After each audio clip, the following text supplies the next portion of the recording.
Allah Ta'ala fi kitabihil karim. A'udzu billahi minasy syaithanir rajim. Wa idza salafal ashhurul hurum faqtulul musyrikin haitsu wajadtumuhum. Fa idza salafo, dan apabila keluar. Fa idza salafo, maka apabila keluar. Kharaja artinya keluar apa al ashhurul hurumi, beberapa bulan yang mulia. Wahya adapun asyurul hurum itu akhiru muddatit takjili, akhir dari masanya atau akhir dari tenggat waktunya kufar.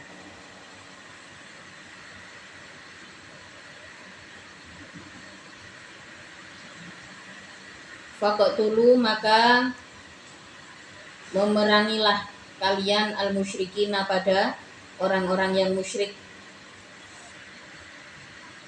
Haitsu wajadtumu, ketika menemukan kalian hum pada al-musyrikin.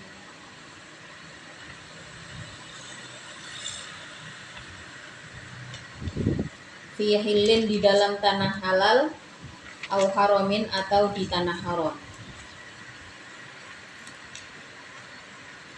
Wa khudhu, dan menangkaplah kalian hum pada musyrikin bil asri, dengan atau bil usri, dengan tawan. Wahsuru, dan mengepunglah kalian hum pada musyrikin fil qila'i, di dalam gedung-gedung. Wal husuni, artinya gedung-gedung atau bangunan-bangunan. Hatta yaqtarru, sehingga terdesak siapa?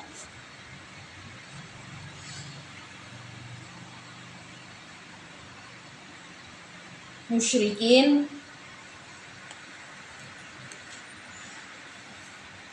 ilal qatli, pada dibunuh, awil islami, atau masuk Islam. Jadi kemarin setelah diberikan batas waktu, diberikan tenggat waktu supaya berkenaslah orang-orang musyrik yang tidak menepati janji, tidak menepati perjanjian, ya, karena Makkah mestinya sudah dibersihkan dari orang-orang yang tidak beriman, dari ritual-ritual yang sebelumnya dilakukan oleh orang-orang musyrik. Setelah batas waktu yang diberikan itu habis, maka kemudian turun ayat ini, bunuhlah dimanapun kalian bertemu dengan orang-orang musyrik. Diperintahkan untuk memerangi, ya, terutama adalah orang-orang musyrik yang tidak menepati janji, kan sudah dikasih batas waktu. Tidak menepati janji, kemudian melakukan tipu daya lah, melakukan hal-hal yang curang atau mengurangi hak dalam perjanjian, tidak menghargai perjanjian. Nah, ini maka perlu ditindak tegas. Itu yang diajarkan Allah oleh orang-orang mukmin, yang diajarkan oleh Allah kepada orang-orang mukmin, supaya setelah tenggat waktunya itu habis, batas waktunya itu habis, maka ya perangilah mereka. Diperangi kalau masih belet dan segala macam, yang tidak mau keluar, ya, atau di situ tapi banyak merugikan, maka hendaknya diperangi sampai mereka terdesak, ya, dikepung. Wahsuruhum ini yang dimaksud dikepung di rumah-rumahnya masing-masing sampai mereka terdesak, ya, antara terbunuh atau ikut dengan Islam. Tapi ayat kayak gini nggak boleh dibaca penggalannya tok, nih, harus lengkap.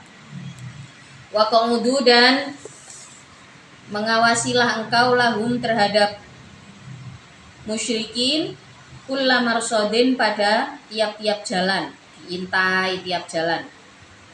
Thoriqin artinya jalan, yaslukuna yang menapaki atau melewati siapa musyrikin hu pada kullamarsad. Wa nasbu kullin, adapun nasabnya lafat kullin itu ala naz'il khafidi, atas mencabut i'rab jar. Wa qa'udu lahum kullamarsad, diawasi di jalan-jalan. Fa in tabu, maka apabila bertaubat siapa musyrikin minal kufri, dari kekufurannya, wa aqamu, dan mendirikan siapa musyrikin as-sholata, pada sholat, wa atu, dan menunaikan siapa musyrikin az-zakata, pada zakat, fakhollu, maka melepaskanlah kalian sabilahum, pada jalannya musyrikin. Kalau bertaubat ya maka nggak boleh walaupun kenapa ayat ini tetap disampaikan gitu ya. Kalau mereka bertaubat kok tetap diserang, ya berarti orang yang beriman ini yang menyerang berdasarkan ego gitu, entah punya dendam apa sehingga tidak bisa melihat secara objektif perubahan yang dilakukan oleh lawannya. Nah ini yang tidak dikehendaki oleh Allah dalam setiap pertandingan, dalam setiap peperangan itu. Orang yang beriman harus melihat lawan secara suportif gitu. Kalau misalkan lawannya tidak lagi menyerang gitu, terutama dalam konteks perang, tidak melakukan perlawanan yang merugikan, maka bagi orang yang beriman tidak bisa begitu saja melakukan penyerangan. Ini dikatakan kalau misalkan mereka bertaubat, kemudian kan ini harus di ayatnya kan berurutan ya, wa qa'udu lahum kullamarsad. Nah, ini berarti kan diintai masing-masing. Ya, masing-masing dari orang-orang musyrik itu diawasi. Kalau misalkan dalam keseharian sudah bisa dilihat, oh itu sudah mendirikan sholat gitu ya, oh itu sudah ikut sholat, itu sudah begini, nah itu maka tidak boleh, meskipun tadinya punya dendam harus dilepas itu dendamnya, karena sudah pada akhirnya menjadi saudara seiman gitu. Sudah menjadi saudara seiman, dendamnya apanya. Nah kalau dendamnya masih sulit dilepas, ya paling tidak jangan melakukan penyerangan, paling tidak boleh melakukan penyerangan. Ini ditegaskan kepada orang-orang yang beriman. Wala tata'arradu, dan jangan mengganggu kalian lahum, terhadap musyrikin. Kalau mereka sudah berubah, diawasi ada perubahan, maka jangan diganggu. Innallaha, sesungguhnya Allah itu ghafurun, maha pengampun, rahimun, pun maha pengasih. Rahim, maha pengasih bagi orang-orang yang terpilih.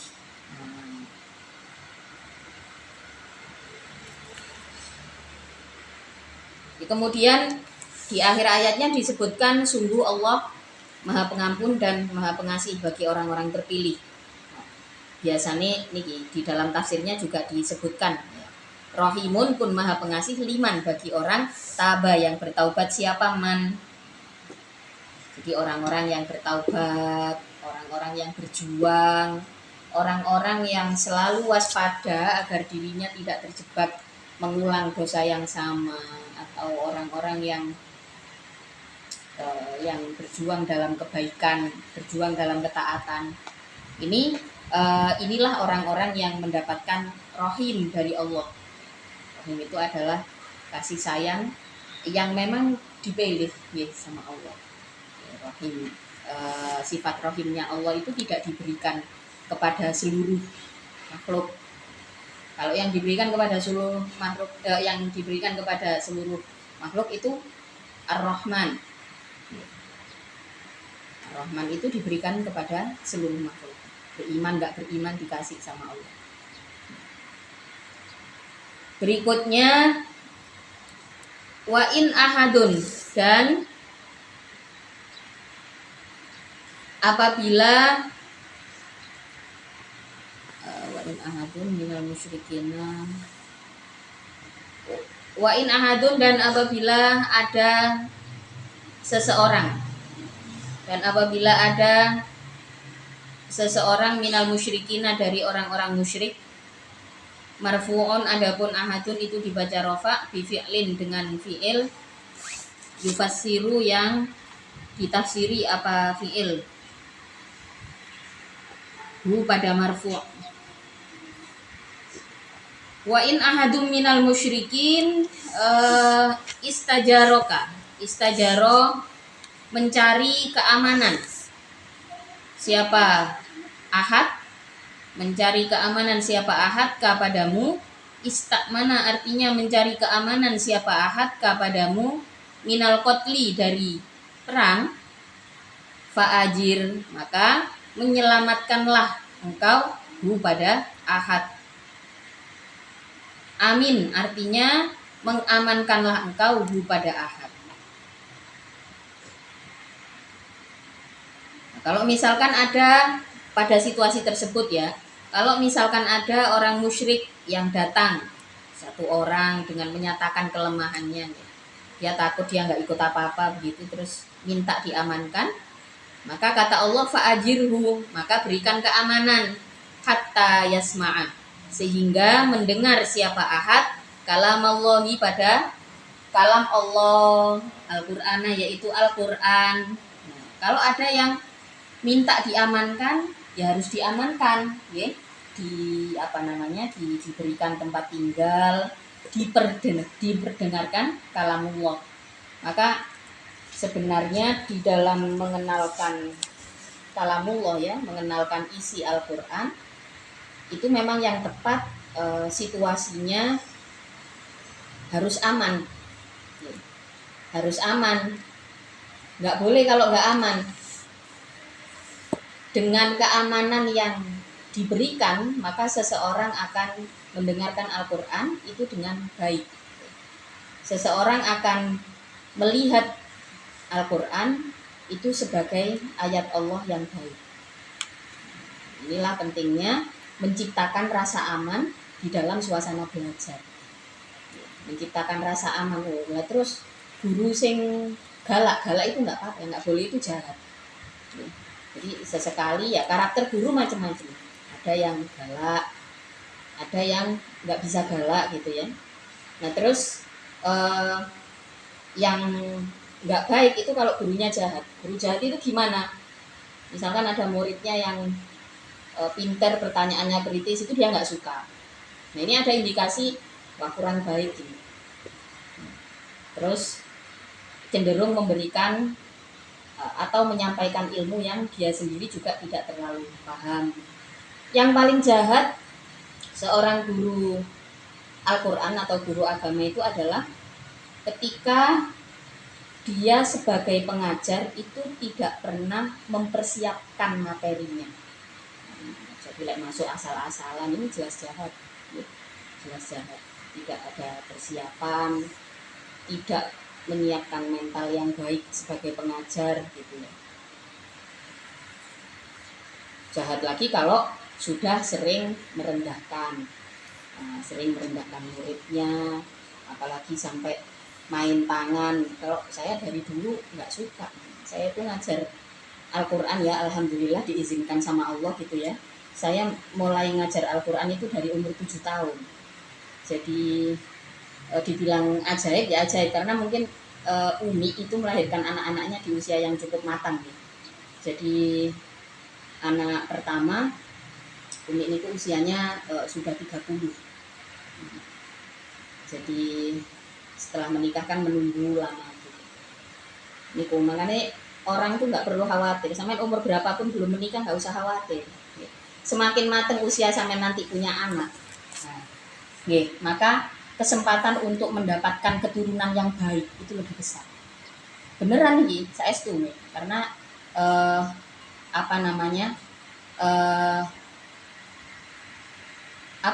ini sudah terbukti, bahkan di zaman para nabi juga sudah terbukti.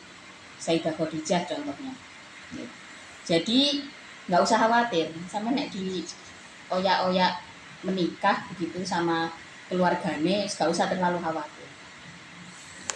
Seumuran sampean iku sing iku kok wis rapi. Paling kan ngono ki omongin. Lah niku Pak Prabowo seumuran jenengan pun dados presiden, jenengan dados nopo?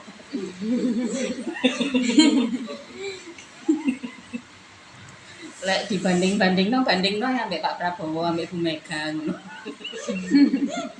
Padha-padha bandingno. Oke, kembali lagi menciptakan rasa aman di dalam suasana belajar, terutama belajar Al-Qur'an itu penting, ya. Dalam ayat ini juga dijelaskan kalau orang-orang kafir ada yang datang apa tadi, wa in ahadum minal musyrikin istajaraka fa'ajirhu hatta yasma'a kalamallah, diberikan rasa aman kemudian diperdengarkan ayat-ayat Al-Qur'an. Ini penting, ya. Diperdengarkan ayat-ayat Al-Qur'an sehingga dengan rasa aman itu bisa mendengarkan dengan baik gitu.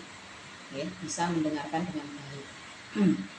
Inilah pentingnya orang mukmin, orang yang beriman itu belajar tentang emosi, belajar mengendalikan emosi. Jadi emosinya harus stabil. Kalau pengen jadi mukmin yang baik ya, emosinya harus stabil. Nanti kalau misalkan kalian pulang ada amanah murid gitu ya, 1-2, pegang amanah itu baik-baik dan di saat mengajar jaga ritme emosinya. Salah satu hal yang bisa dilakukan untuk menjaga emosi itu adalah latihan pernafasan. Nggih, saestu, nggih. Kalian tuh nggak apa-apa, misalkan dikit-dikit ambakan gede itu nggak apa-apa, itu latihan pernafasan kayak sabar. Jadi seperti itu. Bahkan di saat itu pasti orang mukmin banyak yang emosi, sampai disebutkan di dalam ayatnya. Coba dari yang tadi juga disebutkan sama Allah gitu. Kalau misalkan diintai dari mereka, oh sudah sholat ya, sudah mulai menunaikan sholat ya sudah disuruh melepas, nggak boleh kok pada saat itu nggak orang-orang mukmin misalnya egonya yang dominan gitu ya, delok asale wong iku biyen musuhe gitu, dalam perang itu adalah musuhnya, tiba-tiba dia beriman terus cek dendam, akhirnya diangel-angel nolek murui Al-Qur'an. Nah ini sesuatu yang tidak baik. Ketika sudah berupaya baik, maka ya harus disikapi dengan baik. Hendaknya mengajarkan kebaikan itu ya dengan kebaikan. Mengajarkan tentang keindahan Islam itu harus dengan adab, bukan dengan biadab. Itu harus dipegang benar-benar oleh orang yang beriman. Kalau pegangan kita Al-Qur'an, maka kita berpegang pada kitab suci yang paling indah yang pernah diturunkan di bumi. Maka perilaku kita harus kita tunjukkan dengan perilaku yang baik, dengan adab yang baik. Hatta yasma'a kalamallahi summa abli, kemudian mendatangkanlah engkau hu pada ahad, manahu pada tempat amannya ahad, ai maudhi'a amnihi, artinya tempat keamanannya ahad. Wa huwa adapun maudhi'a amni itu daru qaumihi, rumah kaumnya ahad. Illam yu'min, apabila tidak beriman. Siapa ahad? Liyang zuro, karena menunggu siapa ahad fi amrihi, di dalam perkaranya ahad. Kalau misalkan diselamatkan, diperdengarkan Al-Qur'an, dia tetap tidak beriman, maka kembalikan pada markasnya, dikembalikan lagi ke kerabat-kerabatnya, dikembalikan lagi kepada kerabatnya kalau tidak beriman ya. Galika, adapun perkara tersebut, galikal madhkuru, artinya adapun perkara tersebut itu bi annahum, dengan sesungguhnya, alladzin itu kaum la ya'lamuna, yang tidak mengetahui, siapa kaum tidak mengetahui dinallahi, pada agama Allah. Fala buddha, maka tidak boleh tidak, lahum, bagi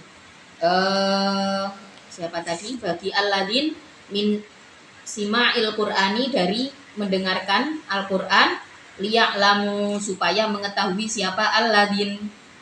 Ini akhlak yang diajarkan oleh Allah nggih. Ketika seseorang datang minta keamanan, ini adalah orang yang nggak tahu, buktinya dia minta diamankan dari situasi perang nggih.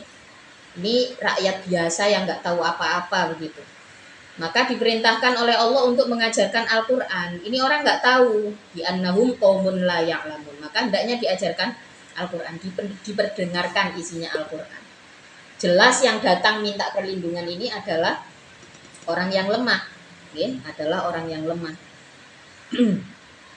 Kaifa dalam keadaan bagaimana?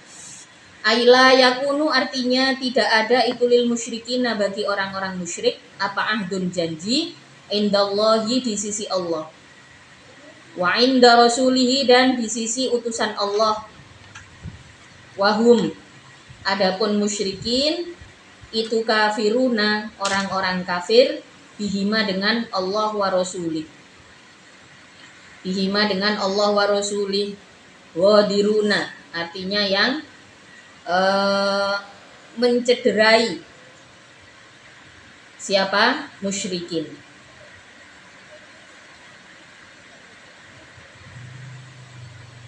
Kaifa yakunu lil musyrikin ahdun indallahi wa inda rasuli, bagaimana mungkin orang-orang musyrik itu membuat janji dengan Allah dan Rasulnya, padahal mereka adalah orang-orang yang berpaling begitu ya.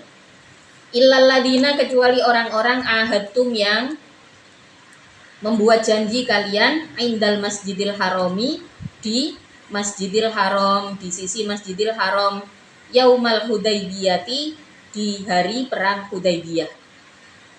Di saat perang Hudaybiyah ada perjanjian yang ditulis. Wahum adapun alladin itu Quraisyun kaum Quraisy al mustasnuna yang dijayakan. Siapa Quraisy min qablu dari sebelumnya istisna.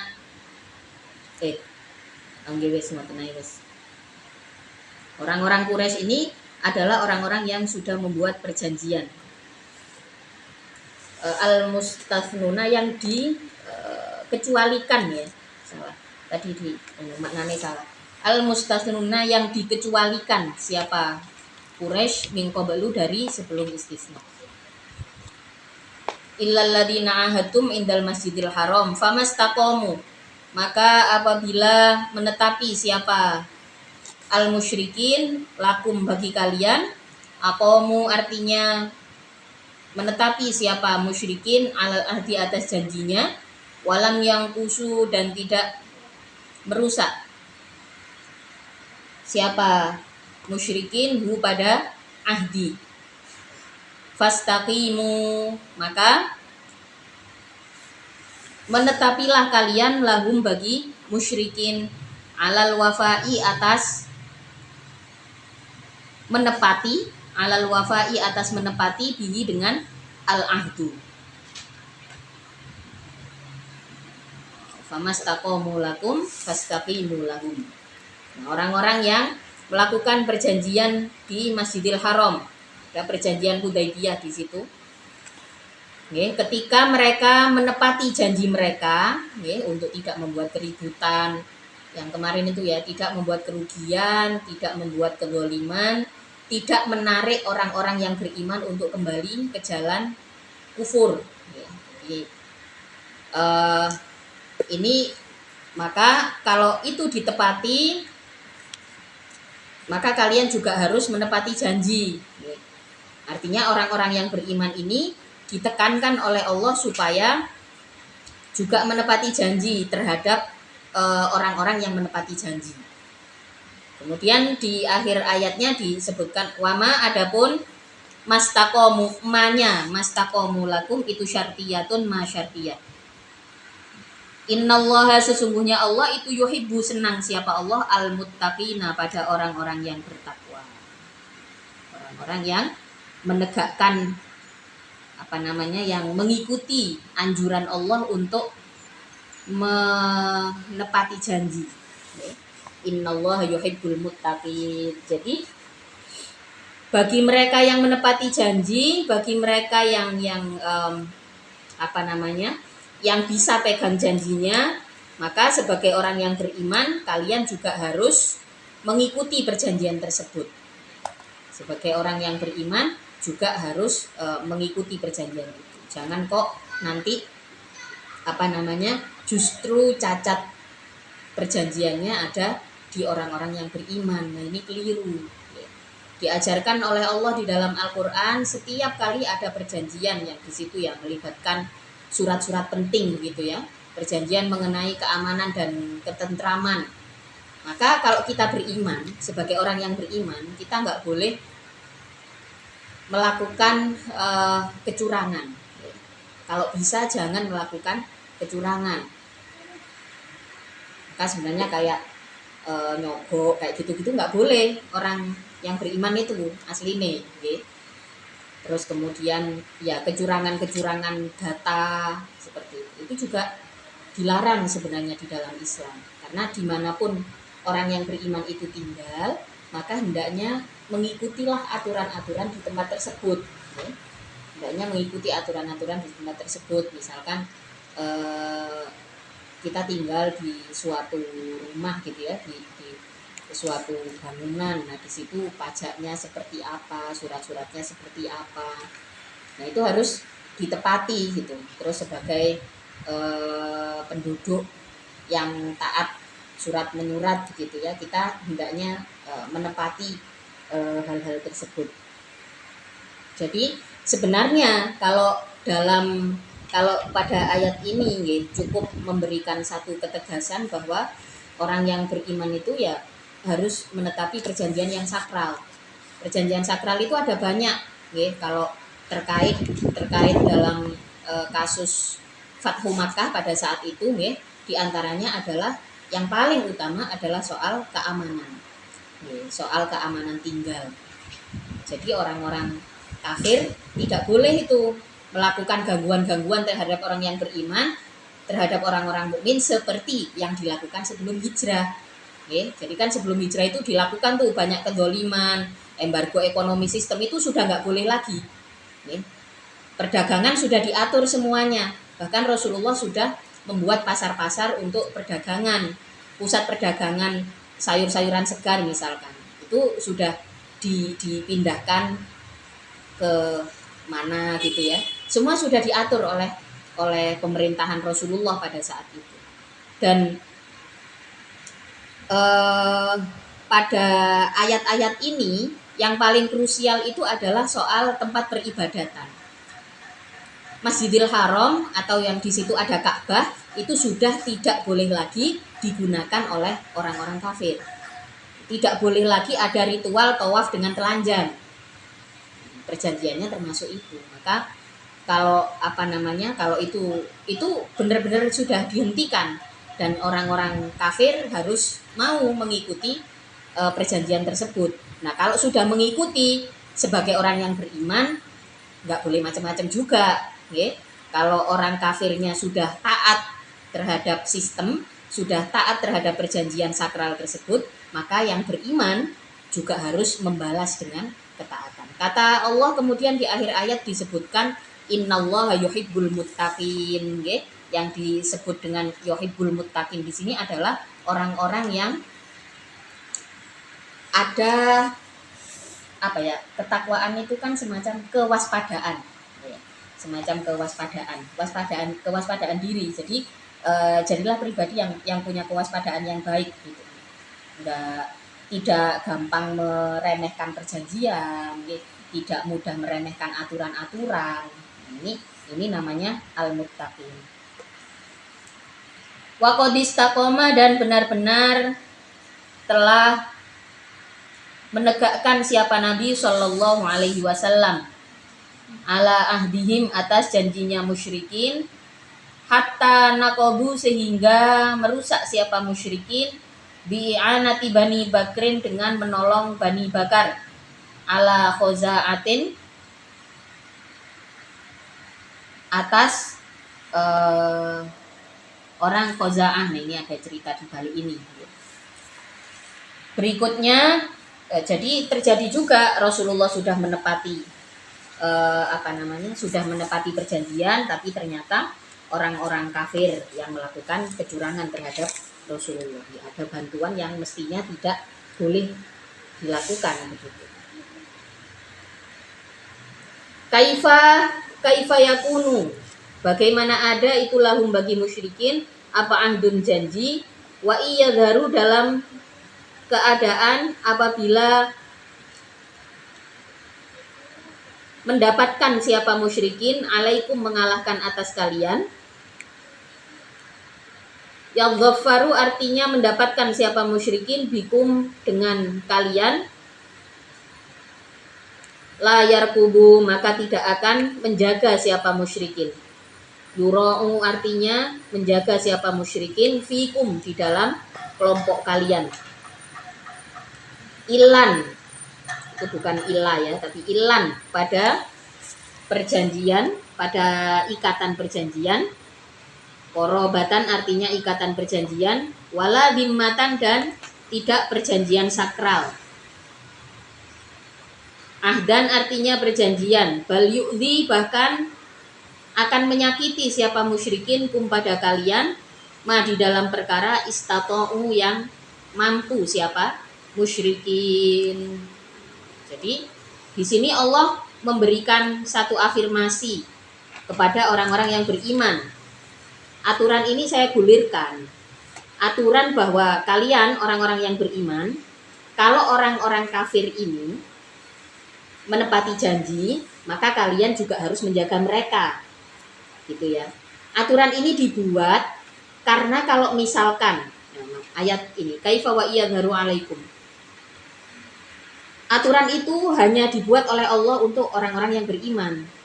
Karena kalau yang menang dalam proses tersebut adalah orang-orang kafir, kaifa wa iyadharu alaikum, kalau toh seandainya yang memenangkan atas diri kalian itu adalah orang-orang kafir, la yarqubu fikum illa waladimah, maka sudah barang tentu mereka tidak akan menjaga ikatan. Kalau mereka menang pasti sudah semena-mena. Mereka tidak mungkin menjaga ikatan, tidak mungkin menjaga perjanjian sakral. Sudah pasti mereka akan menyakiti kalian. Maka sebagai orang yang beriman itu perbedaannya, perbedaan yang dibuat oleh Allah. Jadi umat Islam itu pada dasarnya benar-benar dididik untuk menjaga sesama manusia, ya, untuk menjaga sesama manusia. Maka ya yang hebat itu Malaysia ya. Akhir-akhir ini tuh lumayan sering lah ya, saya itu membandingkan gitu. Negaraku ini kok ngene banget ya gitu. Kemajuan apa yang membedakan antara Indonesia dengan Malaysia itu ada banyak sekali ya. Malaysia itu menawarkan banyak sekali wisata yang meningkatkan kunjungan asing ke negaranya. Ada wisata belanja karena pajak di Malaysia lebih murah. Jadi kalau barang-barang bermerek itu kalau beli di Malaysia itu lebih murah daripada di Indonesia. Wisata belanja ditawarkan oleh Malaysia, berhasil. Wisata bisnis diberlakukan di Malaysia, berhasil. Wisata medis di Indonesia, di Malaysia itu sistem pengobatan, alat-alat pengobatan. Mereka kalau nggak punya dokter sendiri yang orang Melayu, rela gitu mendatangkan dokter-dokter asing. Ya, kayak waktu itu Umi ditangani sekitar 6 dokter, itu semuanya yang orang Melayu hanya yang mimpin. Dan namanya Datuk Oyong. Ini yang mimpin apa namanya pengobatannya. Yang lain itu orang untuk matanya itu orang Korea. Kemudian yang menangani gizinya. Jadi hebat sekali gitu ya. Berone awak dhewe wisata medis gak mungkin, nggih. BPJS saya keleleran. Wisata medis mereka gulirkan berhasil. Buka lagi beasiswa. Ada banyak sekali.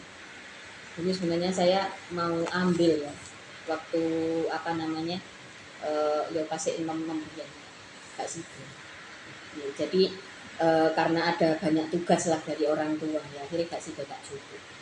Jadi ada banyak sekali yang ditawarkan oleh negara tetangga kita. Malaysia, Thailand, banyak kulinernya. Thailand itu negara kecil tapi kok makanannya luwih terkenal timbangane makanan kita ya. Sekarang sama-sama jambu apa? Jambu kristal. Di sana ada, di sini juga ada gitu. Jenenge jambu ditutul ambek sambel iku opo kok jenenge dadi rujak Thailand. Nang kene padahal ya ono kediri.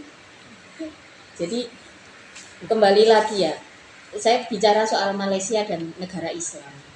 Waktu itu yang hebat adalah Malaysia menyatakan di tahun-tahun setelah kemerdekaan itu ya, waktu itu menyatakan bahwa Malaysia ini adalah negara Islam dengan bahasa pengantar surat menyuratnya itu bahasa Melayu, bahasa Inggris. Mereka menyatakan bahasa resmi yang digunakan dalam surat menyurat harus pakai Assalamualaikum dan Bismillahirrahmanirrahim. Ini dinyatakan karena Malaysia adalah negara Islam. Indonesia mayoritas penduduknya Muslim, tapi pada saat itu nggak mau. Maunya Indonesia ya menjadi seperti ini dengan harapan Indonesia akan menjadi negara sekuler yang maju pada saat itu. Tapi akhirnya apa? Itu juga nggak terjadi. Kita sekarang kayak nggak punya jati diri. Nah kembali lagi, Malaysia dengan menyatakan sebagai negara Islam, maka norma politik yang diberlakukan adalah politik Islam. Orang-orang yang tidak Islam, bahkan nggak bisa bahasa Melayu, ya, semuanya boleh datang. Di saat tahun-tahun 80-an, di negara kita melakukan asimilasi. Asimilasi itu nama-nama asing nggak boleh, semuanya harus dipindah dengan nama Indonesia begitu. Yang dilakukan asimilasi bahasa. Sementara Malaysia tidak melakukan itu. Malaysia siapapun boleh datang dengan bahasa masing-masing. Yang penting bisa membangun Malaysia. Yang penting ikut dengan aturan norma-norma Islam yang dibuat di negara tersebut. Ini saya membuat perbandingan hanya untuk wacana saja, hanya untuk cakrawala saja. Tapi akhirnya apa? Dengan norma-norma Islam yang diberlakukan di negara tersebut, ternyata lebih bisa pembangunan itu dilakukan. Sekarang Malaysia menjadi negara favorit untuk belajar, untuk berobat, untuk belanja. Negarane cilik, nggih, sugih. Negara kita gede wonge akeh, nggih. Wonge akeh tapi kita kesulitan mencari jati diri. Sekarang krisis yang ada ini bukan inflasi tapi deflasi yang terjadi. Kalau inflasi itu kenaikan harga-harga. Kenaikan harga-harga berarti masyarakat punya power buying atau daya beli yang baik. Sementara itu artinya apa? Kalau apa-apa jadi mahal itu sebenarnya baik untuk penyerapan tenaga kerja. Nah kalau deflasi apa-apa turun, ini nggak baik. Kalau apa-apa turun, nanti yang dirugikan adalah pengusaha-pengusaha kecil, ya, karena dipaksa ditekan untuk menurunkan harga. Jadi kalau ada deflasi itu berarti daya beli masyarakat rendah. Daya beli masyarakat rendah itu karena apa? Karena banyaknya pengangguran, ya, karena sulitnya mendapatkan pekerjaan. Jadi ini yang terjadi di negara kita saat ini. Dibilang nggak baik-baik saja, memang nggak, ya, nggak ada baik-baik saja. Kembali lagi ke ngaji. Jadi pada akhirnya kekuatan politik Islam yang dijalankan oleh Rasulullah itulah yang kembali membentuk kota Makkah menjadi kota yang cukup maju, ya.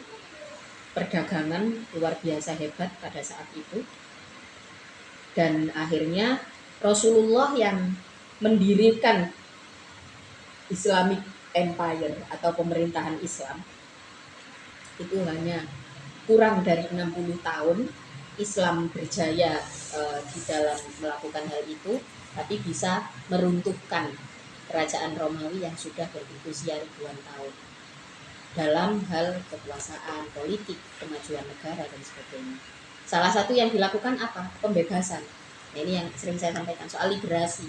Bagaimana tidak, nih? Jadi liberasi itu adalah ya ini pembebasan. Kalau orang-orang kafir ini kemudian tidak melakukan gangguan, Maka orang mukmin harus menjaganya, harus menjaga perjanjian. Innallaha yuhibbul muttaqin. Kaifa wa iyadharu alaikum ahdan pada janji. Terus tadi sampai mana? Wa jumlatu syarti, adapun jumlah syarat itu halun, menjadi hal. Yurduna, ridho siapa musyrikin kum pada kalian, bi afwahihim dengan mulutnya musyrikin, bi kalamihim artinya dengan ucapannya musyrikin, al hasani yang baik, watakba dan menyakiti, watakba dan mencegah, apa kulubuhum hatinya musyrikin, al wafa'a pada patuh, bihi dengan ahad. Jadi kalau orang-orang musyrik misalkan menang, ya mereka itu punya mulut manis gitu ya, tapi hati mereka ingkar. Gitu. Ini ditegaskan oleh Allah.